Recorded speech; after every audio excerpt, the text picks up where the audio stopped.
When his girlfriend is kidnapped by an aging supervillain, Noah and his roommate Cody must unite a team of unorthodox superpowered citizens to not only rescue the girl, but stop the villain's plans of world domination. In Nobody's Hero, the latest novel from your boy Crypto Comics and the Lost Library. Available right now in digital and print form on Amazon.com. Hello all you beautiful people in Webtown, and welcome back to Crypto Comics. Today we have something very special indeed, in my humble opinion. All the Crypto Knights will remember way back in the beginning of Crypto Comics, long time ago. Way back then, we covered the entire origin of Cable, including a little book called The Adventures of Cyclops and Phoenix, which was followed by Ascani's Son, and which now has been followed by the further adventures of Cyclops and Phoenix from the summer of 1996. The birth of a dark covenant. The origin of Mr. Sinister begins here. And it begins here, right here on Crypto Comics. And this one's good. This one's good. You're going to want to pick this one up right off the bat. If you haven't watched any of the previous Origin of Cable videos in the back issue bins here at Crypto Comics, you don't necessarily need them. You just got to understand that Scott and Jean, when they got married and they went on their honeymoon, they got headaches and fell down in the water. And in the time that they were on their knees with the headaches in the water on their honeymoon, they were transported into the future by the Ascani, where they raised Cable as a boy. They were put into two different bodies, two future bodies. Not their own bodies, just random bodies. Slim and Red. And they raised Cable, and there was a young Strife there, and Apocalypse was there, and maybe you should watch it. On second thought, maybe you should watch it. But as long as you know that, you understand that. And then, of course, they go back to, normal time on the honeymoon, and they're like, oh, the headache's over. But really, they'd been in the future all that time, and they still remembered it all. It was very sad for them, having to raise the boy that Scott originally abandoned as a baby, and then he gets a chance to raise him, but then abandoned again because he's got to go back to his normal time. So, poor Cable. And then that was followed by Ascani's Son, which was a 4-issue miniseries. Just like this is a 4-issue miniseries that we're going to get into right now, written by Peter Milligan, penciled by John Paul Leone, and inked by Klaus Janson. 1859. At an isolated estate on the outskirts of London, where knowledge is pursued at any cost, a dark destiny that will culminate 2,000 years hence begins with the plaintive cries of a mother. When her son died suddenly, aged 4, they buried him here with his ancestors. But as they lowered his tiny coffin, she'd felt as though the future itself were being entombed in the rich Kentish soil of Milbury House. Adam Stanislaus Essex. But now, 2 years later, as her spade uncovers that same coffin, she feels nothing but sheer, godforsaken dread.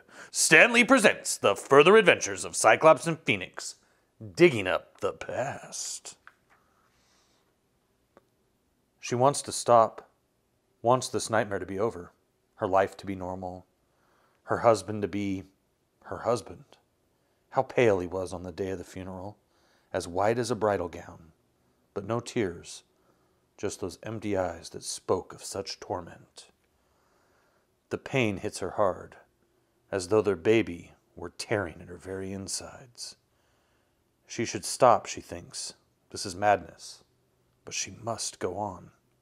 If she is ever to sleep again, if she is ever to be sane again, she must know what demon has possessed her husband. Krakoom! It's Apocalypse! 1 month earlier.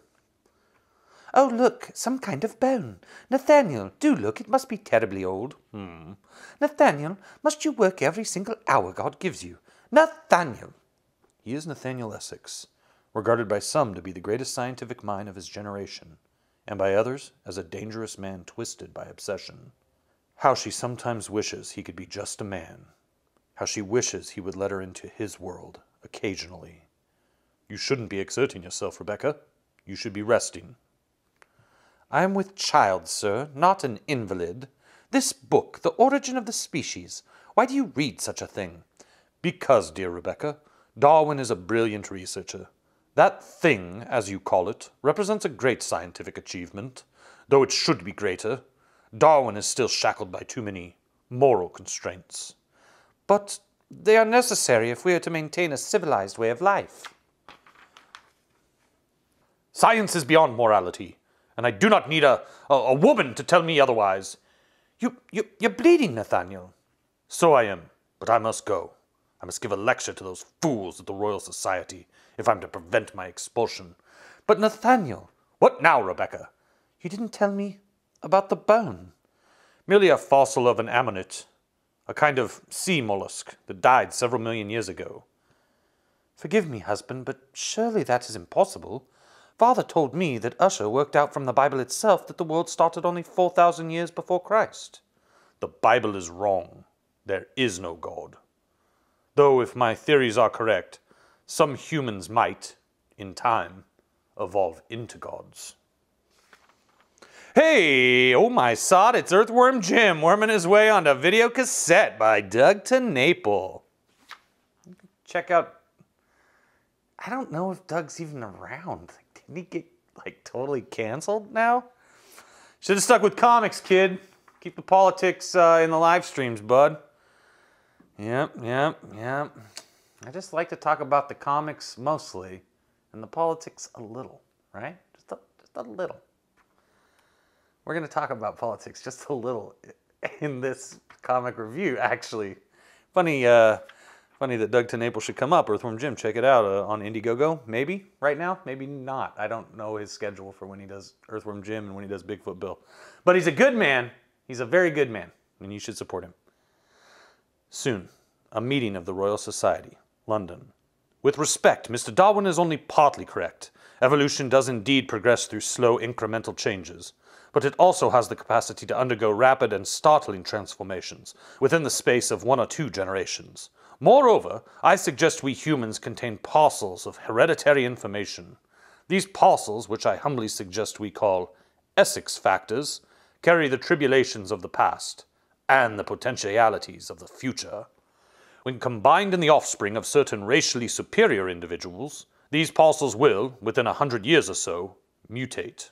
Gentlemen, we are on the verge of an evolutionary breakthrough. Good heavens! What in the name of God? What is that? This is but a crude prototype I have assembled to illustrate some possible biological extrapolations.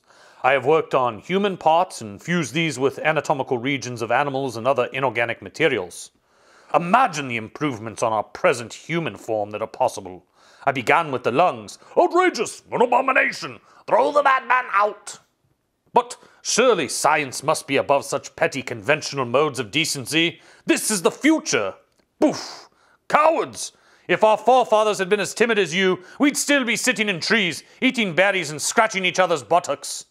Darwin, surely you must see the significance of my work. Charles Darwin steps up to the plate. Mr. Essex, Nathaniel, forgive me, but I believe you should consult a physician. I too have lost a beloved son and know how it can affect the mind. But you cannot bring your son back. You cannot change the past by attempting to manipulate the future. Your work is in many ways breathtaking, but you go too far. No, I must go further. I would, if I could, only free myself from this blasted so-called conscience that still pollutes me. But if you did, you would be a monster, sir. A monster, like your creation. If that is what is required for science to progress, then let me be a monster. Let me be a monster! He's got some very serious post-traumatic stress from the loss of his son, and he's not dealing with it well. It only takes 3 pints of porter before he forgets the stench that permeates the pub.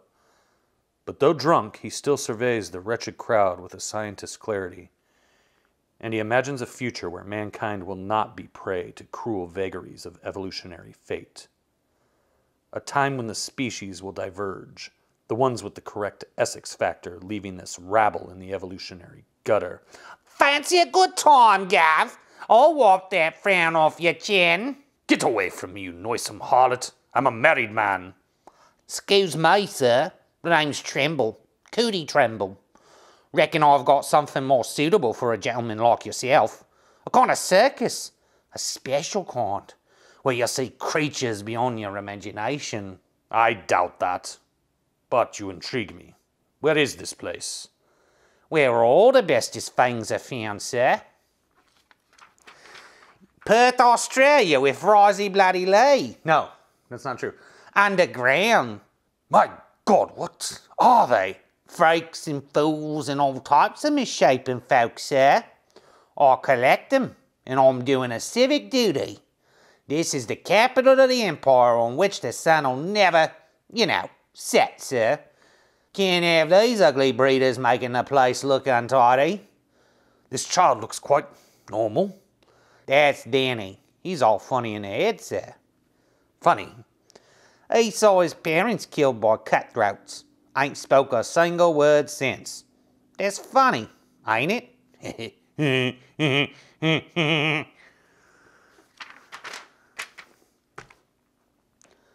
The monstrous hand that reaches out for him is oddly gentle. Could it be, he wonders? These poor souls are not merely freaks, but nature's failed experiments. The cast-offs of evolution's march toward the great mutation. It must be the alcohol, he muses, for he allows himself to dwell on Adam, his son. His fine, brave Adam. Why was he, his own son, born as he was? His ailments, crooked bones, and woeful lack of blood. Were they, too, part of nature's drive toward the future, or simply cruel and pointless? Ah! Get off! Get off of me! By God, that thing almost ripped my arm off. That's Martha, sir. Maybe she just wanted your hand. In marriage. I've seen enough here. Show me the way out. But we've only just got acquainted. These is me mates. We call ourselves the Marauders. Hold him! How dare you? Don't blame us, sir. It's our horrible upbringing makes us do it. There's hardly a drop of blood in you, sir. You should get out more often.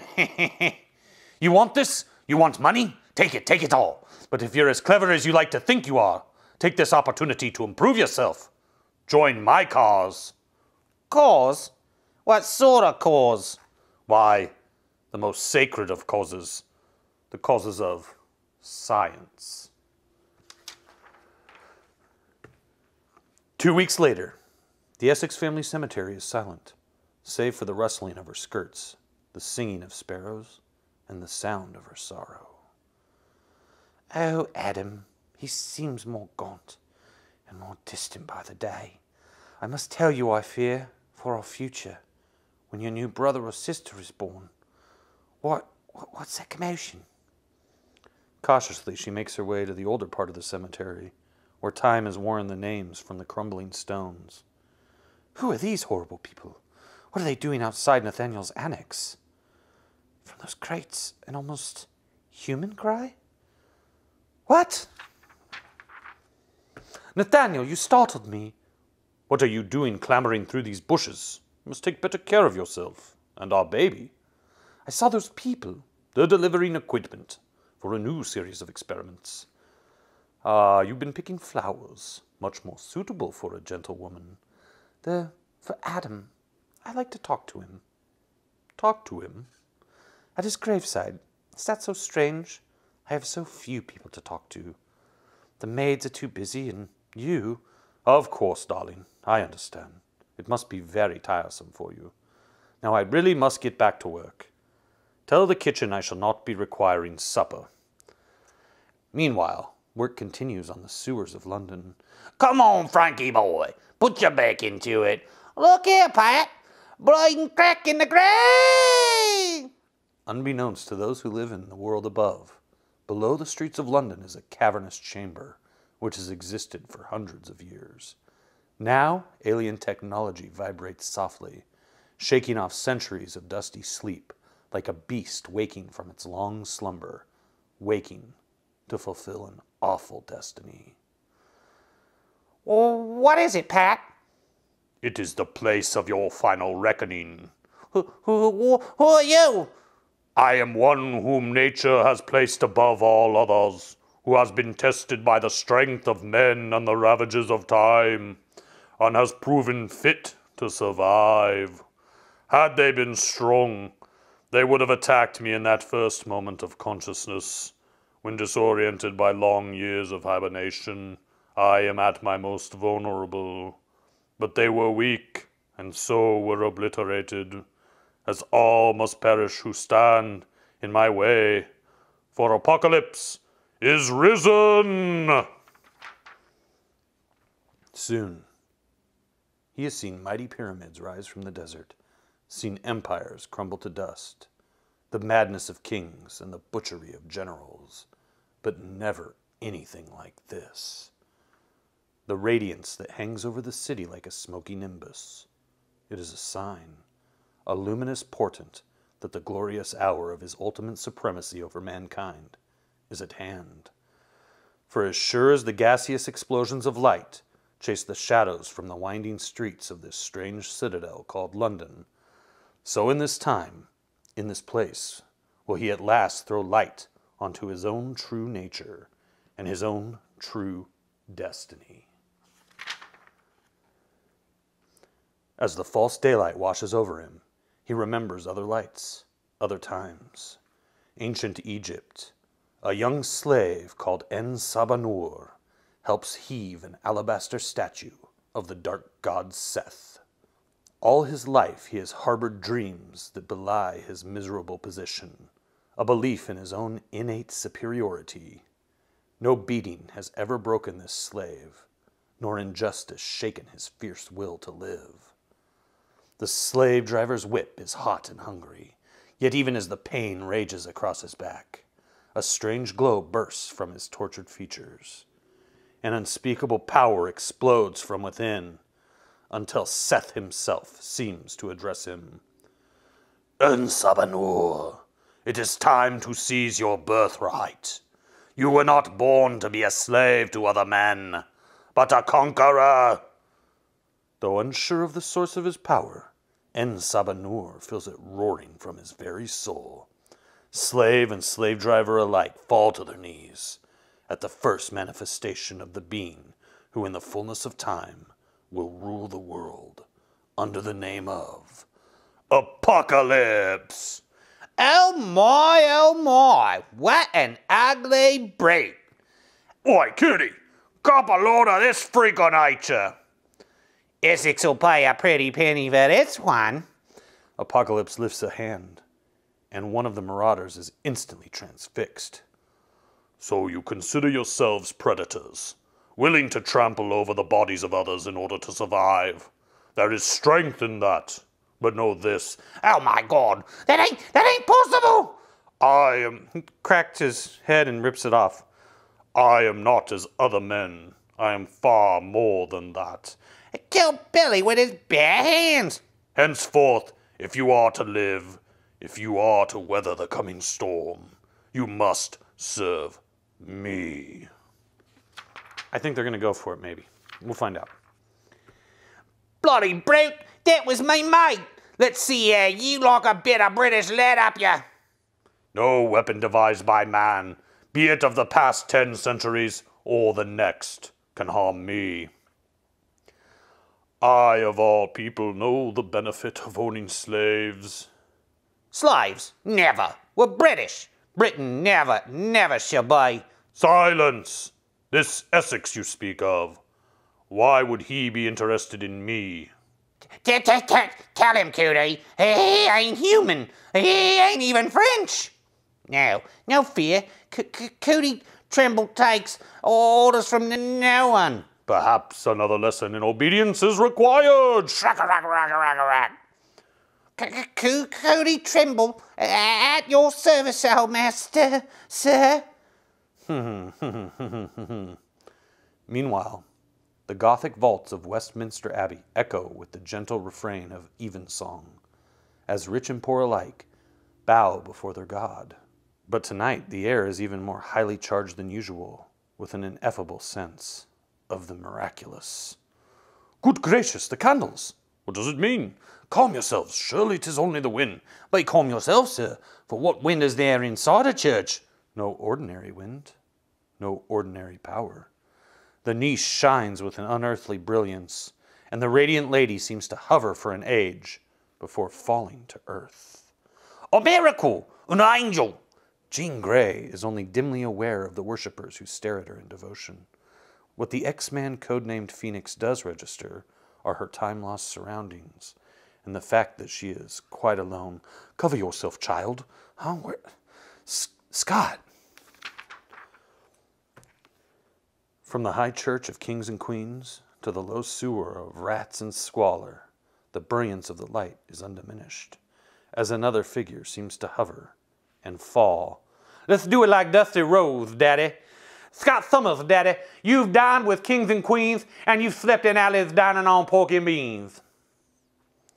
But for Scott Summers, also called Cyclops, there is no miracle, but a nightmare. Torn from his own time without warning, a stench fills his nostrils, and his head reels with pain and confusion. My eyes, they're not protected by my ruby quartz visor. There's nothing to control my optic blasts. For all intents and purposes, I'm blind. But the human body was not meant for such ordeals. He falls unconscious into a foul lake of filth, and does not see the twisted and desolate creatures emerging from the shadows. Milbury House, it is not the howling wind, the pounding rain, nor even the kicking of her unborn child that stops Rebecca Essex from sleeping. Nathaniel, I have never willingly disobeyed you. I take my vows seriously. I have loved and obeyed. But I am only human, and I have our child to think of. It cannot be healthy for the unborn babe to have his mother assailed by such hellish imaginings. For I cannot help but dwell upon the exact nature of your experiments. I hear them scream, Nathaniel, the soft, pitiful screams. Or is it I? Is it I who am going mad? There it is, your annex, your sacred place of work, the anvil upon which you have tried to hammer the grief and perhaps the humanity from your soul. You told me I must never, ever enter that place, and I have never willingly disobeyed you, Nathaniel, until tonight. As she enters the annex, she tries to give herself courage. She's just being silly, she tells herself. It's her condition making her overly sensitive. Surely she'll discover that Nathaniel's work is completely innocent and worthwhile. He is a great man, and the works of great men are often misunderstood. This is wrong. She should turn back. But some inexorable force drives her on. It is a deep, nameless fear, an evil worm that has gnawed at her, quietly, patiently, for 2 years. No, she should stop. Do not pull the sheet away. Stay ignorant. But it's too late. She sees it, and her blood turns to ice. And so Rebecca Essex runs from the ancient house of her husband's family, across the cemetery, where the old dead bodies in their old rough graves seem to claw and pull at her. It cannot be, she thinks. Nathaniel could not do this. But there is only one way she will know. The wood of her son's coffin is soft and moldy. The lid opens like the mouth of a newborn babe about to take its first cry. But there is no cry, and there is no babe. Dear God, no! Nathaniel Essex has seen her. For a moment, his unblinking drive for scientific brilliance falters. Rebecca, wait! You don't understand! And perhaps he sees the true horror of where his obsession has led him. Our own son! How could you? How could you? But he was already taken from us. I thought his death would not be in vain if I could prevent others from dying like him. Perhaps, sir, we should take your wife inside. Who? My name is En Sabanur. More importantly, I am someone very interested in your work. Someone who may yet be an invaluable ally. Next, unnatural selection. as the further adventures of Cyclops and Phoenix continue with Wrath of the High Lord, the origin of Mr. Sinister continues. Unnatural selection. So, you know, we're going to go through it now. We're going to slam evil with the Phantom. Check it out, Billy Zane. It's like if Indiana Jones was a superhero. That's the Phantom. There you go. The freaks are attacking Scott, right? And Jean is trying to find him. Scott has to use his optic blast a little bit to get him off, right? The world seems to slow down, and passers-by become Victorian mannequins on a frozen film set. Only Jean Grey, the X-Man called Phoenix, sees reality's dominion usurped. Who are you? Jean Grey, guardian of he who shall deliver us. I am Sanctity, last of the Ascani sisterhood, burdened with guarding the timeline. It is I who have humbly brought you and Dayspring's father to this age. You are charged with an awesome duty. If you do not save this present, then the future is damned. What? No way. Look at this world, milady. A world of gas and steam, of clumsy machines and crude science. Would there be anyone in this world able to withstand the power of the evil one? The evil one? You mean Apocalypse? As it was always to be, O Lady of Goodness. The past, present, and future are as one. But even we Ascani, though able to travel along the spokes of the ages, cannot stand outside the wheel of time. Meaning, you see only a fragment of the big picture. Yes, but the ancient text speaks of a place called Milbury House, where the forking paths of destiny meet, and where you will find a man called Essex, a man whose soul will be the battleground on which the fate of the future will be decided. We can maintain your physical forms for a limited time in this age, O lady. You have just 48 hours to find Essex and stop the rise of Apocalypse. All our futures, everything you have known, lives or dies in these 2 days. Without warning, the sister of the Ascani vanishes, and Jean Grey is alone, imagining her lover Scott. And of course, we have some serious upset pregnant wife here. And he's upset because he wants to continue to pursue his scientific studies, right? And then Sabanur, secretly Apocalypse, he wants to, help him achieve his ultimate destiny. Well, I have a business meeting. I have some investors I have to meet. It's my last chance. Maybe I should come along, Essex. The future awaits us. Oh, that's a good idea. Let's come along. Yeah, just a really cool sweepstakes where you can win a part with Spider-Man on his own TV show. 1-800-I-GO-HOJO. It's the Hojo, Howard Johnson. It's a free plug, Howard Johnson. You owe me money. And so at this point, Apocalypse is finally able to understand, after 2,000 years of existence, what he is and what his purpose is, right? And it's all because of Nathaniel Essex and his studies and his belief that someday there will be a great mutation and men will evolve into beings like unto gods. I know what I am. I am an anomaly, the firstborn of this great mutation, the first and mightiest of a super race who will follow me. So he's got to go to the meeting. Now Jean goes up into the highest point of Westminster Abbey to look across the city as she tries to, connect with Scott telepathically. And they finally do. Oh, we've got to do some things. We've got to help. Oh, I've got to figure out what's going on down in the sewer, Jean. There's a reason I was dropped here by the Ascani. And so she heads off to Milbury House. But instead of finding Nathaniel, she meets the wife, and they cry together over Cable and her dead son. And then Jean goes into the annex and finds Danny locked in the cage, right?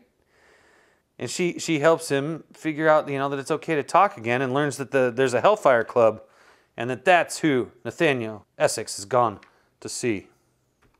And then Scott explains to all what essentially we'll call the Morlocks, the freaks of the 1800s in London. These would be the Morlocks of the future, right? They might imprison you, but they don't make you a prisoner. It's what's inside you that does that. Look, you can escape. I'll help you. But I need help in return. I need someone to be my eyes. But the freaks stare numbly at the broken bars, as though the only thing they fear more than captivity is freedom. That moment, What's all this racket? Bloody, look at the balls! Who's that bloke? Shoot him, Oscar! The mechanism is crude, the barrel warped, but lead is lead, and pain, pain. Simultaneously, through their psionic rapport, Jean Grey feels a sympathetic explosion of heat in her arm, and the shared pain is a kind of telepathic bridge. Scott! Flesh wound, nothing to worry about. I'm gonna take care of it, Beg.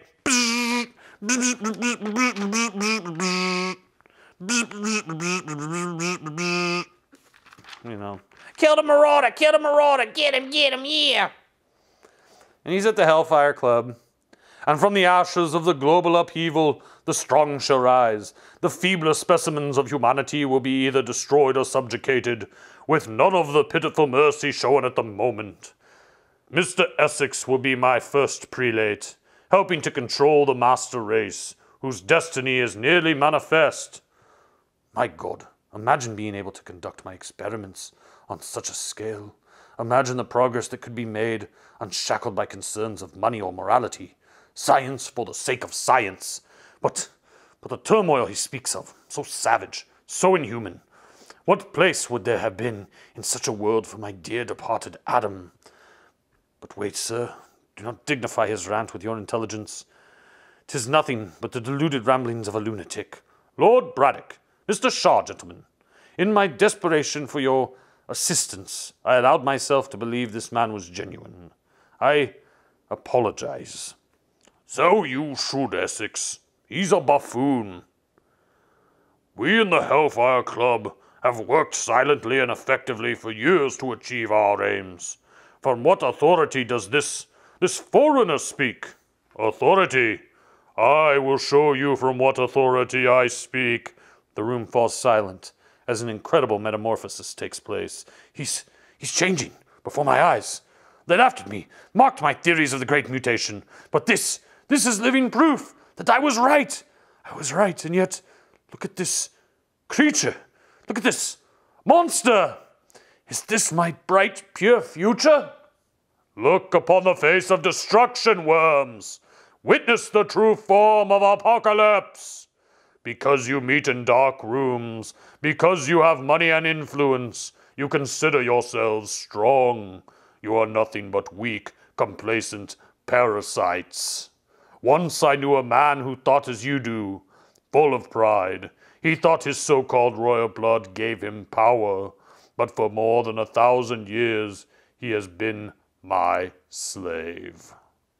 And unless you serve me, you will have a most intimate knowledge of death. No, it is my custom to remove the eyes of those unfortunate enough to bear witness to my power, but the look of fear in yours tells me it is unnecessary. You will await my instructions. Come, Essex. I believe this meeting is concluded.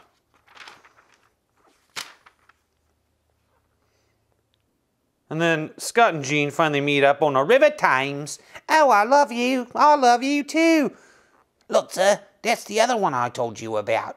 Nathaniel Essex. What? I mean, who are you, sir? I am the future. But my theories suggest the mutation should not occur for several generations. I am above your theories. As a man with weak eyes cannot stare into the sun, so you, for all your genius, could not quite envision a being of my magnitude. Scott, do you see it? Yes, Essex is the man who nearly destroyed our life in the 20th century. Essex is Sinister, or will become Sinister. Look at him, Jean, so weak, so human. It'd be so easy. One optic blast would do it. In one instant, Sinister would be wiped from the history books. All the suffering he'll cause, eradicated. But can you kill a man for what he might become? Essex is still human, he thinks. Perhaps he can be stopped from becoming Sinister. Perhaps that is what the Ascani intended all along. Scott Summers' deliberations are rudely interrupted by the Marauders, monstrously enhanced by Apocalypse's alien technology. Pale British skin and bones, shocked to stilly apocalyptic warriors. And then Apocalypse, reveals his true form again and busts out of the carriage, and it's time for a fight.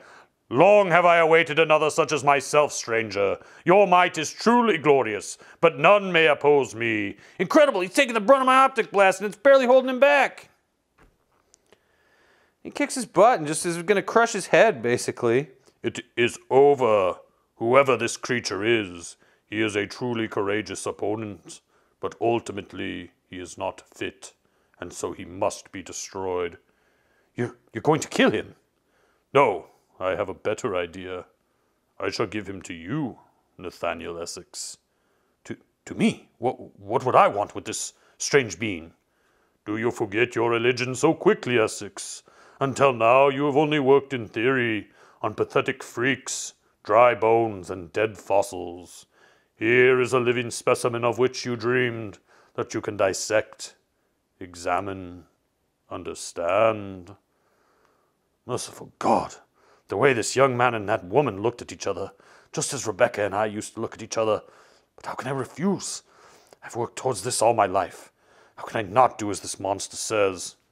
There is a price, Essex. First, you must join me. You must allow me to release you from the stupid chains of weakness and morality that you still cling to.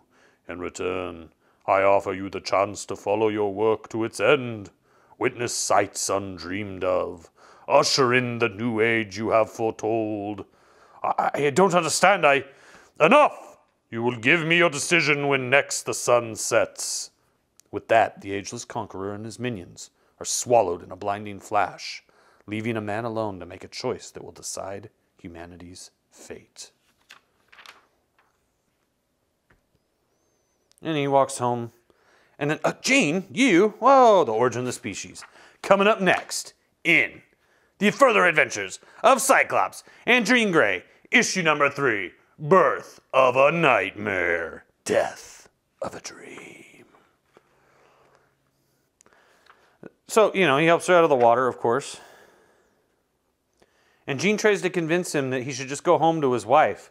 No! Whatever chance of happiness I had with her, with our unborn child, is gone. It's never too late. We can change. We have a voice. It's what makes us human.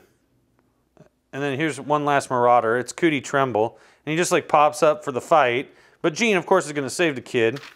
Does it, no problem. Saves Oscar. He always presumed that when the great mutation came, a chosen few would have the correct Essex factor. And these Essex men would, by dint of their superior nature, eclipse their cousins further down the evolutionary ladder, would diverge from the unmutated rabble. But this woman, risking her own life to save the stinking hide of a lowly thief, how can that aid in her own survival? Could it be that in the future, some of the mutated ones, though a divergent species, will remain in every way that matters? Human? It is too much. His mind is reeling. He must away. Essex, gone? Don't have time to go after him. Gotta find Scott. Gotta stop Apocalypse.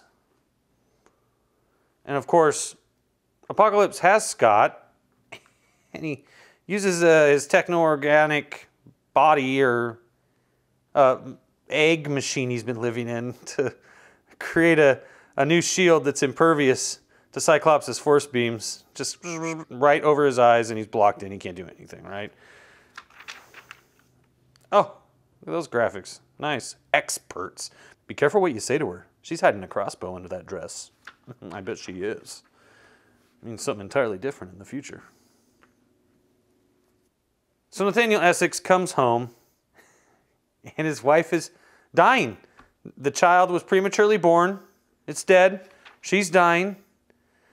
Nathaniel. No, Rebecca, you cannot die. Courage, man. There's nothing to be done. Nathaniel, my husband, you ask for my forgiveness. This I cannot give you. Rebecca! Shh, let me speak while I can. I loved you, Nathaniel Essex. At first, it was only duty, but I grew to love you with all my heart. No, it is too cruel. I refuse to let you die. Some things are beyond even your power, Nathaniel. If only you could have accepted that, things might have been different. Things can be different. I have turned my back on the monster I might have become. I was so proud of you. You were so brilliant, so romantic in your own way. But after Adam died, you became twisted. Twisted and cruel. Cruel? No, I never meant to be. No, you are right. As ever, dear Rebecca. You are thoroughly right, and I am damnably wrong. But you must hold on. I shall save you. I shall use all my genius. Your genius. See where your so-called genius has brought us, Nathaniel. In the end, I felt and feel no love for you. Your genius has seen to that. You are my husband, but you disgust me. You have made me lose my child. To me, you are utterly and contemptibly sinister. He hears her death rattle, and with it the end of all hope, and the beginning of a dark and terrible age. There are many stones in the Essex family cemetery. Some date back to the time of King John, and he can smash them all. He can crack every stone with the Essex name carved above the pious inscription. He can dig up the skeletons that lie beneath and crush them to dust and burn them to ashes. But he cannot escape, for these bones made him. Whatever information they carried and passed on still runs through his body. And when every stone and every skeleton has been destroyed, he is still Nathaniel Essex, and there is only one way he might escape from that. Oh, dear God, if only I could turn back time. No, fool, there is no God, and time is not a highway down which we can travel. Will you do it, Nathaniel? Will he do it? And so then the Hellfire Club is getting back together, and of course, and Sabanur shows back up. See how the so-called power brokers plot and scheme and quibble like little children. Only the fact that you will be of some use to me stops me tearing the tongues from your bleating throats. I have made a study of your age. It has a soft underbelly, which I will tear open with the ragged teeth of Seth. My tactics shall be an honorable and time-tested one, well documented in the papyri of old Egypt, through to the writings of otherwise fools, war and pestilence. Mr. Essex shall develop the pestilence, and in time, through breeding, help me to control those who would be born with the power to stand against me. You dogs will provide the conditions for global upheaval and conflict. For only in this manner shall the weak be culled from the strong. My plan is a long-term one, for it might be some years before the great nations of the world finally clash, and from the blood ruins of this modern Golgotha, newer and more terrible conflagrations shall arise. Industry, craft, wisdom, coupled with barbarity, sadism, and madness. Where there is hope, crush it. Where there are the seeds of freedom, destroy it. Where there is prejudice, ignorance, hatred, injustice, nurture it. Evil, wicked, evil. Oh boy, there you go. It's combos. Whatever. Give me war, gentlemen. Give me despair. Give me carnage. France against Prussia. Russia against Japan. Brother against brother. Workers against workers.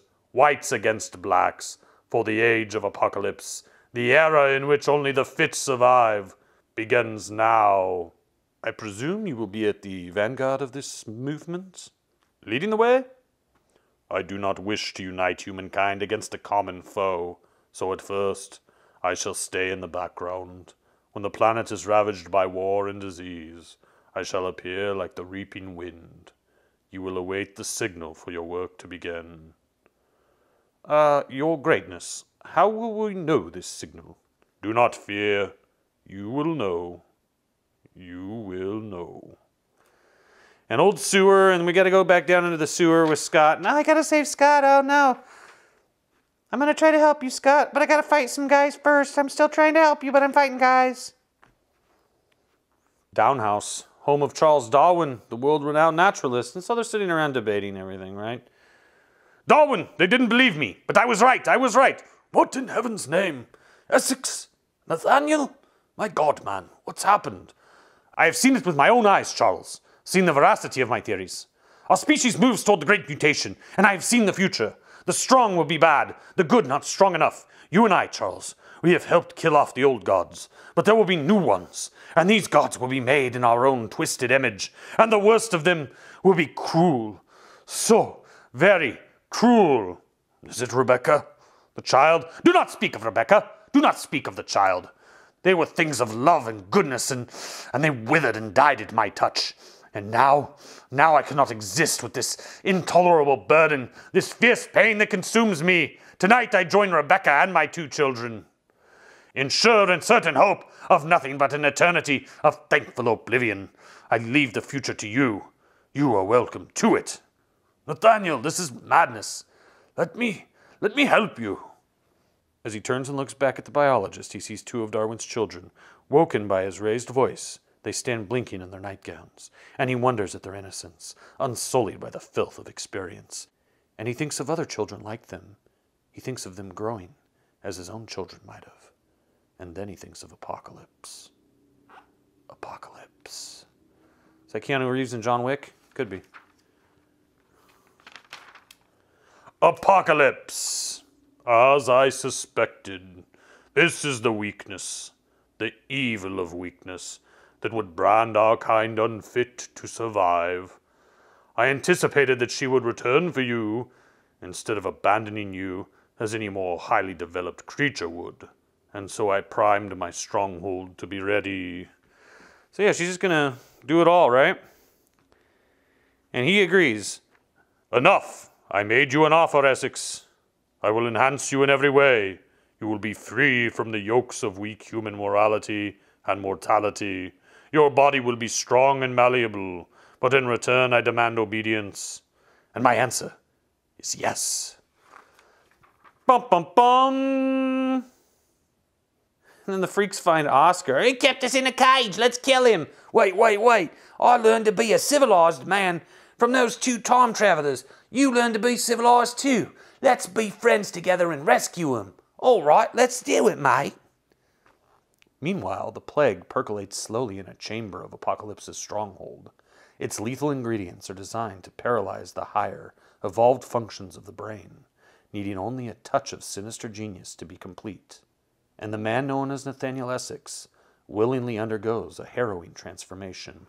Wires and tubes tear into his flesh, sending catalysts of mutation into the very building blocks of his being, and he allows himself to think of Rebecca and his dead family, to fill levels of pain he has hitherto evaded, for he knows that soon he will lose all capacity for such filling.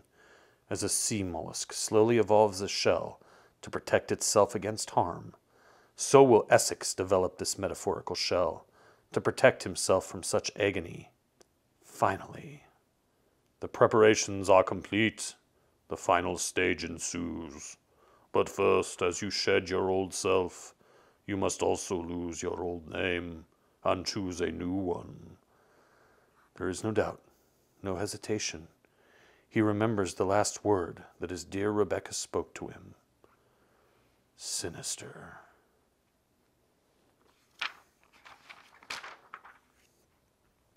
Aye! So be it. Nathaniel Essex is dead. Sinister is born. Behold, the mark of Apocalypse. Now you are forever branded. By the time I return, Mr. Sinister will be working on perfecting the scourge, and the world as you know it will be in terminal upheaval. As Apocalypse leaves, the sewer resounds with the awful screams of the man who was Nathaniel Essex, as the last vestiges of his humanity are torn from his soul.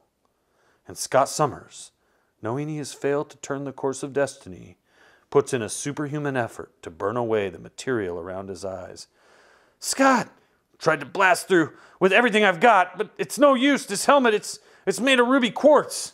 Scott! Oscar and the freaks! They're tearing the Marauders apart! Suddenly, blazing rays scream through the sewer. Cyclops' optic beams strafe the alien stronghold, burning away the fetters that contain Jean Grey. Free? How? As soon as Oscar and his pals attacked it, the stronghold went into defense mode, and the helmet pulled itself away. The Marauders have vanished, and we still have a few hours to find and destroy Apocalypse. But first, Jean, Silink with me. Let me see through your eyes. I need to see this. The man who has done so much to bring us and others so much suffering, he's in there, halfway between Essex and Sinister, between man and monster.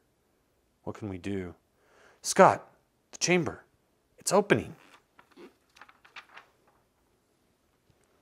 The normal crowds gather at the end of elegant Pall Mall, famous for its many exclusive gentlemen's clubs, running from Whitehall to what might be seen as the center of the empire, where a raised flag reveals that the inhabitants are at home. Buckingham Palace, London residence of Queen Victoria and Prince Albert, whose railings are no protection against the power of the one sometimes known as En Sabanur.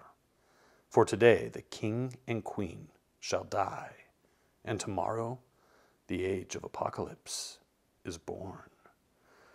To be continued in the further adventures of Cyclops and Phoenix. Issue number 4, Sinister Triumph, the time-spanning conclusion. 1859. This is where it happens. This is where evil is born. The crux point upon which humanity's future turns. For the ancient conqueror known as Apocalypse has arisen to stake bloody claim to the modern world, and he has claimed an ally whose scientific genius will, in the fullness of time, prove to be the deciding factor in shaping the world. They are perhaps the worst villains mankind will ever know. Now, in a weird chamber, dripping with alien technology, beneath the streets of mid-Victorian London, the man whom Apocalypse has tempted with dark promises cries out as the last dregs of his humanity are scorched from his soul, turning him into Sinister. Alaska, a missing father, a desperate search, an unforgettable adventure.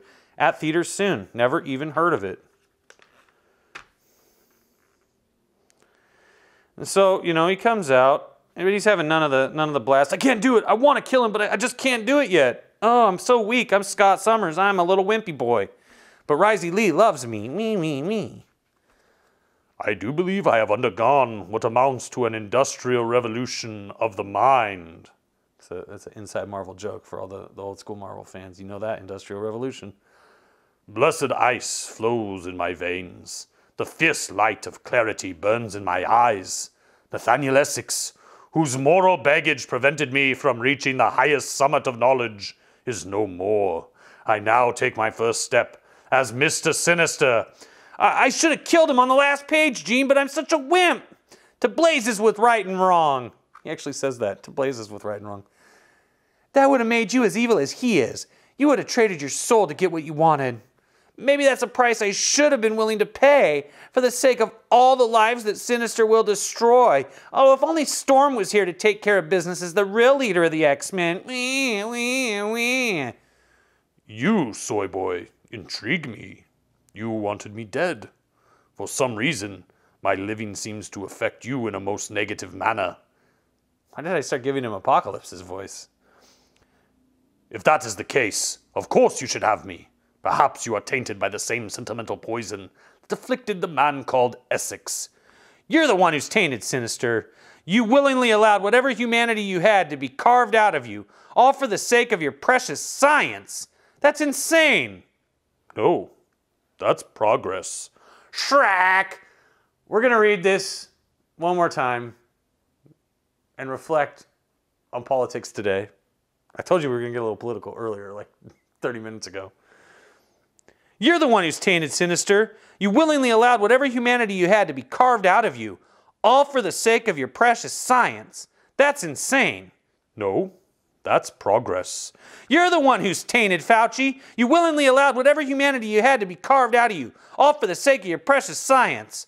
That's insane. No, that's progress. And it goes on from here. A big fight, a big bang up. Are they going to stop Apocalypse? Are you going to win the Blockbuster Video Games of Summer sweepstakes? You could. Just look what you could win. 4 trips for 2 to GamePro headquarters in the San Francisco Bay Area. 300 PlayStations with 4 games each. 300 Sega Saturns with 4 games each. Stuff from Acclaim. Team GamePro. And lots of PlayStation merchandise. Including the Arcade Coin-Op Classic NBA Jam. Extreme! I'm not gonna ruin it. I'm not gonna tell you the ending. You gotta go check it out for yourself. This is probably, you could probably find this on mycomicshop.com if you can't find it in your local back issue bins at your local comic shop. That's what I always end up having to do when after I'm done searching the local shops. If I can't find it there, you got to go online, and mycomicshop.com has the best prices, and they don't even pay me to say it. But I say it anyways, give you the inside scoop there, because your boy Crypto loves you. Now, if you enjoyed this and it makes you want more, hit that thumbs up. If you really enjoyed this and you want to support your boy Crypto, check out the books from the Lost Library, available on Amazon.com in affordable digital or reasonable print form. They are the fantasy book Young Barbarians, the historical Western frontier steampunk fiction book The Gaslight Gang, Curse of the Grey Gargoyle, and the epic biblical time-traveling adventure story Destination Genesis, all available and awaiting you right now on Amazon.com from the Lost Library, which your boy Crypto is proud to be a part of. Now, if you're new, subscribe, hit that ding-dong for notifications, and then come right back here, because you know your boy Crypto is just getting started in the new year with amazing comic book reviews for each and every one of you. Until next time, I humbly remain your friendly neighborhood Crypto. Be blessed in mind and action.